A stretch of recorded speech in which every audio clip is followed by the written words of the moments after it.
Salam sejahtera, terima kasih karena bersama dengan saya di Nazlin Unity Channel. Politik Sabah mula jadi panas karena ada orang kata Dewan Undangan Negeri Sabah akan bubar minggu depan. Saya, kalau Anda tanya, saya boleh percaya. Sebab banyak clue menunjukkan Dewan Undangan Negeri Sabah mungkin akan dibubarkan pada minggu hadapan. Itu sebabnya saya kata saya boleh percaya. Walaupun belum ada tarikh yang rasmi, tetapi banyak clue, banyak pendapat, banyak sumber, banyak maklumat sampai kepada berita pembacaan kita di media sosial maupun di dalam laporan-laporan akhbar menyatakan bahwa ada clue. Minggu depan Dewan Undangan Negeri Sabah akan bubar.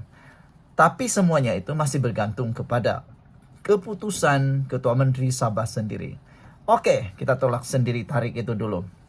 Tarikhnya bila, itu lain cerita. Tapi paling panas ialah setiap gabungan yang ada di Sabah perlu ada calon ketua menteri mereka.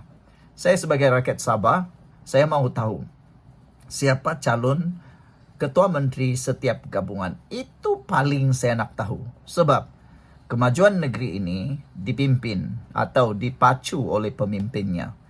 Tanpa ada pemimpin yang berpotensi, tanpa ada calon ketua menteri yang berpotensi, atau dengan kata lain seperti yang biasa kita dengar, posto boy, kita tidak akan dapat mengundi mereka.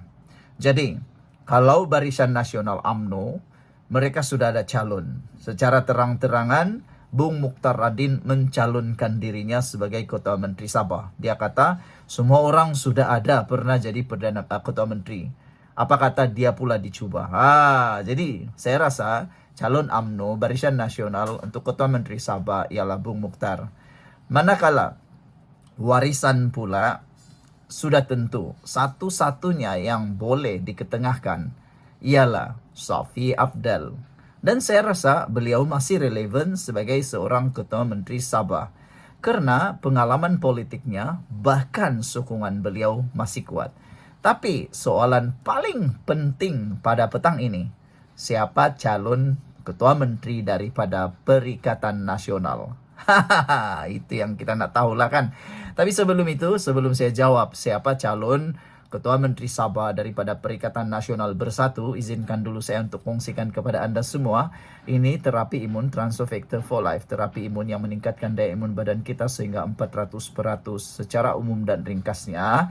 Apabila imun badan kita lemah, apabila imun badan kita jadi bodoh, apabila imun badan kita tidak lagi seimbang, apabila imun badan kita mengganas daripada dalam badan kita, kita tidak sembuh daripada sebuah penyakit. Kita berulang-ulang kena penyakit, paling teruk sekali ialah penyakit itu berakar di dalam tubuh badan kita. Sedar-sedar saja kita sudah kronik. Tapi terapi imun ini mengajar, mendidik, dan menguatkan imun badan kita, serta paling penting sekali menyeimbangkan sistem imun badan kita supaya imun badan kita itu bukan sekadar kuat, bukan sekadar bijaksana, tetapi seimbang.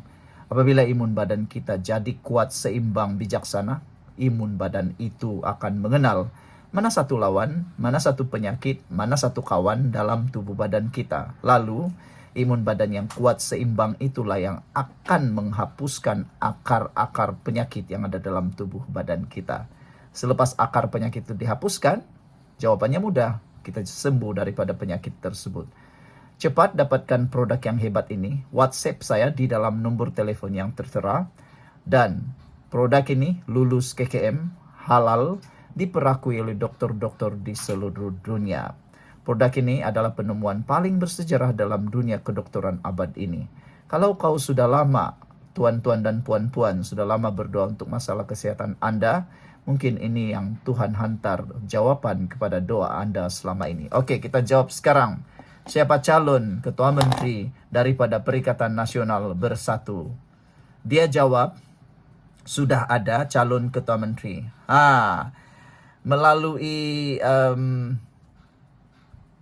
Melalui Parti Bersatu. Hamzah Zainuddin menyatakan bahwa mereka sudah ada calon ketua menteri selepas kalau mereka menang dalam pilihan raya negeri Sabah. Tetapi dia kata, oke, calon terbabit sudah tentunya anak tempatan dan hanya boleh diumumkan pada saat akhir. Nah, inilah yang paling rakyat Sabah tak suka, yaitu pengumuman saat akhir. Kenapa saat akhir baru beritahu calon ketua menteri?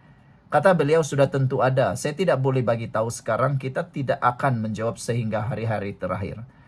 Apa maknanya nih? Maknanya belum ada lah kan? Begitukah?